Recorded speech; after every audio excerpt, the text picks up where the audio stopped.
سلام دوستان محترم شنوندگان برنامه تاجیکی رادیوی آزادی، شما را به صحبت با زید سعیدов صاحبکار شناخته تاجیک و رئیس گروه تشبسکار حزب تاجیکستان نو دعوت میکنیم.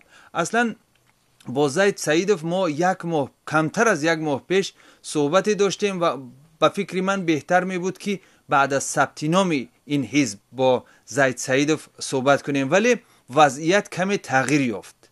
زید سعیدов مورد تهدید قرار گرفت و ما هم تصمیم گرفتیم که یک صحبت دیگری با زید سعیدов تشکیل کنیم و زید سعیدов را ما در پایتخت فرانسه پیدا کردیم. آقای سعیدов خوش آمدید به برنامه تاجیکی رادیو آزادی. تشکر، سلامت باشید. و میخواهم صحبتمان را از تهدید شروع کنم. این چی تهدید بود و چی عکس العملی از مقامات شما گرفتید؟ درست فرمودید.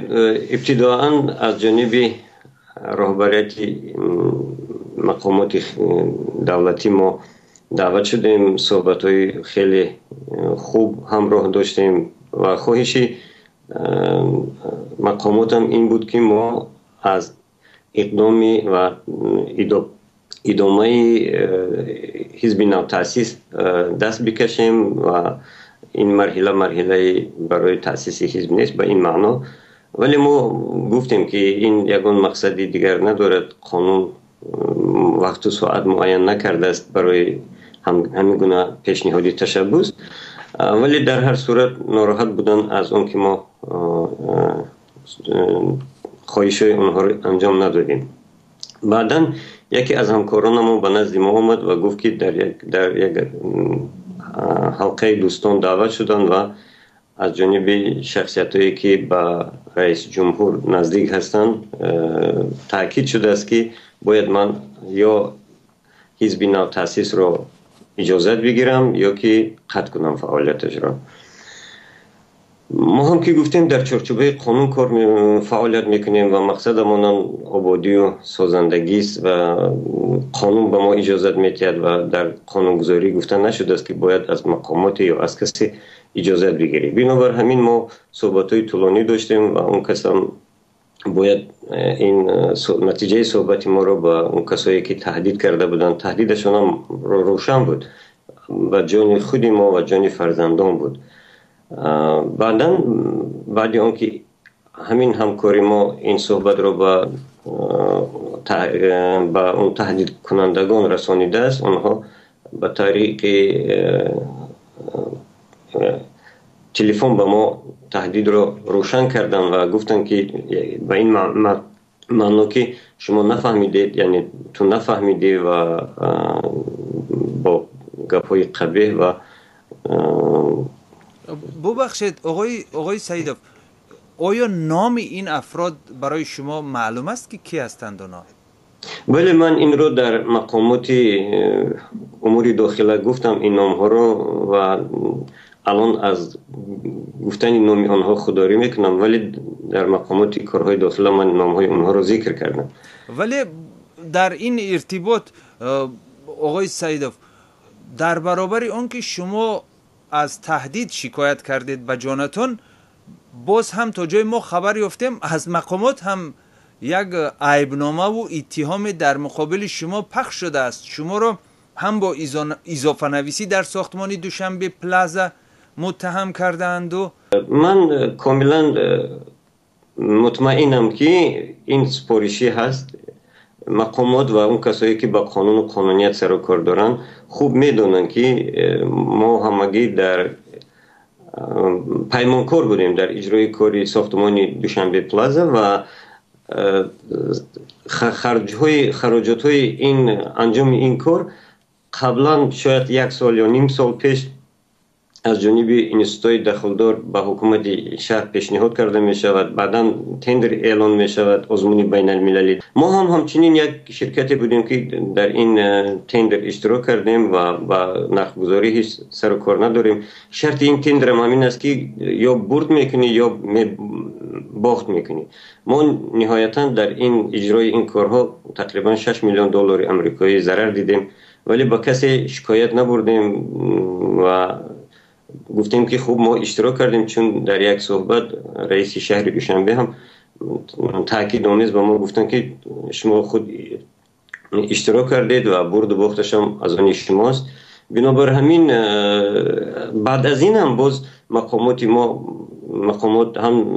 مقامات انداز و هم آژانسی مبارزه ضد کروپسیا این شرکت ما رو زیر تفتیش قرار داده بود و اون کمبودی هایی که گویا در فعالیت ما شده گذاشته بود اونها رو سند ترتیب داد و اون گویا اون کمبودی ها از جانب شرکت کاملا پرداخت شده است. هیچ کمبودی در فعالیت شرکت ما نبود و یگان مقامات هم یگان ایراد نداشت. تقریبا 1.5-2 ماه پیش از کمیته اموال هم معلومات ما دسترس کرده بودیم که با شرکت تاج ساختمان بین الملل هیچ گونه کمبودی یا که ایرادی ندارند. آیا کمیته دولتی مبارزه با کروپسیا حق تفتیش دارد؟ در این حق دخالت دارد در این مسئله؟ طبق قانونگذاری و دیگر سندها همین دخالت بعضی از مقامات ها به فعالیت شرکت ها بدون رضایتی خودی فرمایشگر در چنین صورت فرمایش میدهد، مجموعه کارها را معین میکند و اگر این کارها از جانب پیمانکار اجرا شود و فرمایشگر یگان کمبودی در کار اون ندیده باشد و مجموعه کارهای شده را قبول کند، دیگر هیچ مقامات غیر از مقامات انداز دیگر حقی آمدن زیر تفتیش قرار دادن فعالیت صاحبکاری نباید باشد. چون بغیر اون که از کاری ما فرمایشگر راضی بود و هیچ ایرادی نداشت، باز کمیسیون دولتی این را قبول کرده بود. همچنین مدیریتی که بعداً برای فعالیت بردن در این کارخانه یعنی دوشنبه پلازا تعیین شده بود، اینها چند ماه دیگر همه بندها و همه شرطهای این اجرا را مورد آموزش و اجرا قرار دادن و هیچ ایرادی نبود و این سندها هم امضا شده است. تقریبا چند ماه دیگر مهلت کفالتی خدمت رسانی شرکت ما هم در این بنا تمام می شود، ولی من متاسفانه امروز بود یا دیروز بود فهمیدم که باز آژانسی نسبت به شرکت تاجیک ساختمان بین الملل این گونه ایراد داشته است. ببخشید و محترم سعیدف، البته از سوال نوبتی زیاد خوشحال نیستم، ولی از اونجایی که در رسانه ها خیلی زیاد حرف درباره حیات شخصی شما گفته شده است، درباره آنکه شما سیرزن هستید و بعضی رسانه ها روی خطی همسرهای شما و آدرس جای استقامت و سال تولد و خیلی معلومات مفصل نشر کردند. در این باره شما چی میگویید؟ تشکر. واقعا با حیات عائلوی یک شخص کار گرفتن. من شخصا معذرت خواستم و باز هم میگویم که از اون سبب من این چیز را پرسیدم و میخواهم جواب دهید که چون که در رسانه ها خیلی زیاد در این باره حرف گفته شده است و یگان نفری از اونا نظر شما را در این باره نپرسیدند. از این رو من از شما پرسیدم. من هم با اون نظر هستم که باید تفتیشات این رو معین میکرد در چارچوبه قانونگذاری و بعداً یا بعدی حکم دادگاه یا بعدی حد اقل بردن تفتیشات همچنین اطلاع به مطبوعات میدادن. خوب این منطقی بود. من هر چی که در زندگی دارم و کردم همش آشکار است، چی از سرمایه از کجا پیدا کردم و حیات عائله‌ای منم پوشیده نیست، همه میدونن. من خوشبختانه واقعا درباره 3 عائله‌ای که میگویند من بسیار افتخار میکنم که پسران خوب و همین گونه مادران خوب هم دارند، ولی باز میگویم که این موضوع اخلاقی هست و من نمیخواهم جراحتی به شخصیت کسی از خانواده رسانده باشم. و تفتیشات این رو معین میکند که من با خانم یکم دوم و یا سوم با کی زندگی میکنم و چی سببی هست در بودن خانم سوم. این رو من با اطمینان کامل میگویم که این رو من در رفت تفتیشات و همین که برگشتم انشاءالله این روشن میشود و بعدا شما هم معلومات پیدا میکنید که این همه اغوا است. ضمناً محترم سعیدوف، در مورد بازگشت شما گروه 24 یک گروهی که رهبری آن را عمرعلی قوتوف صاحبکار بازداشت شده تاجیک بر دوش دارد، امروز یک اظهارات در مورد انتخابات تاجیکستان نشر نموده، ضمناً در مورد سرنوشت شما صحبت کرده است. آنها با تکیه به منبع‌های داخلی خود در دوشنبه میگویند که بازگشت شما کاری درست نخواهد بود. آنها گفتند که اگر شما بازگردید به شما باز چند پرونده دیگر در مورد انداز و دیگر مسئله ها، احتمال از صنف 1 و 2 و 4 در تحصیل از کدام فن 2 و 3 هم گرفته باشید، شاید این عیبنامه ها را هم مطرح کنند و شما را آرام نگذارند. شما به این گروه چی جواب میدهید؟ من تشکر میکنم از این گروه برای همچنین یک آگاه نمودن یا تاکید نمودن، ولی من با هیچ گروه ارتباط ندارم. من تنها با گروه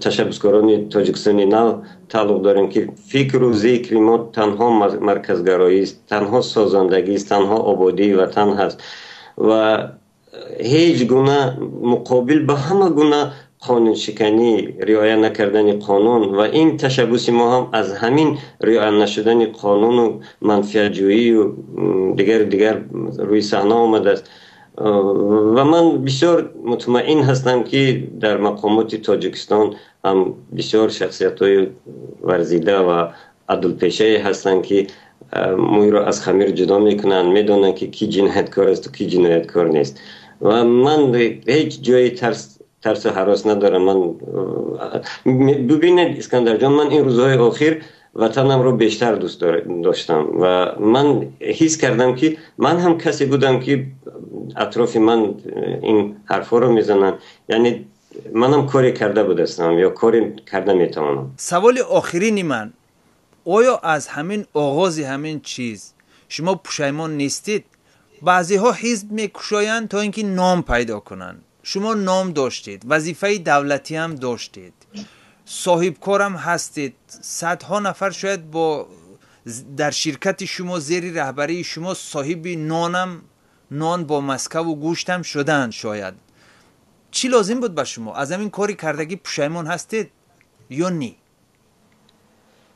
اکنون نی، من دیگر پشیمان نیستم و ضرور بودن این اقدام رو باری دیگر احساس کردم و اراده من برای اصلاحات نظری و دیگر بیشتر شده است. چون که ببینید برای کسی معیار تنها هستی یا داشتن مادیات بسیار یا پول بسیار باشد، برای من باز جبهه های دیگر حیاتی من، یعنی معرفت، معنویات و دیگر هم خیلی مهم است و این روزگاری مردم هم خیلی مهم است. بگذار این هر طوری که میخواهند بفهمند. من نمیتوانم در محیط عمر به سر برم که یک با صدها کمبغل باشد و مشکلی جامعه ما روز تا روز زیاد می شود. من این رو قاطعانه می گویم. برای این همه نشان دهنده های متاسفانه، نشان دهنده هایی که همین وضعیت رو بیان می کند، چی از جانب حکومت و چی از جانب کارشناسان مستقیم گفته می شود.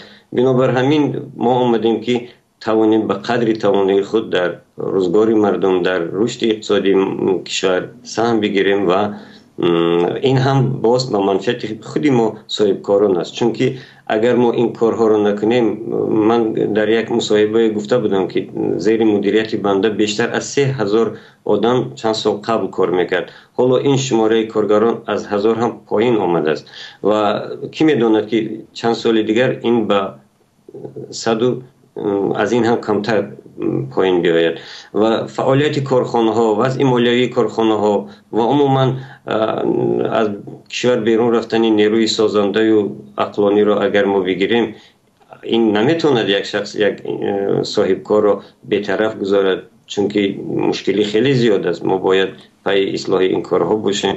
از این بیشتر یگان مقصد دیگر نداریم و انشاءالله که من مطمئنم که من رو هم مقامات میفهمد که این اگر با اصطلاح اونها یک روی یا که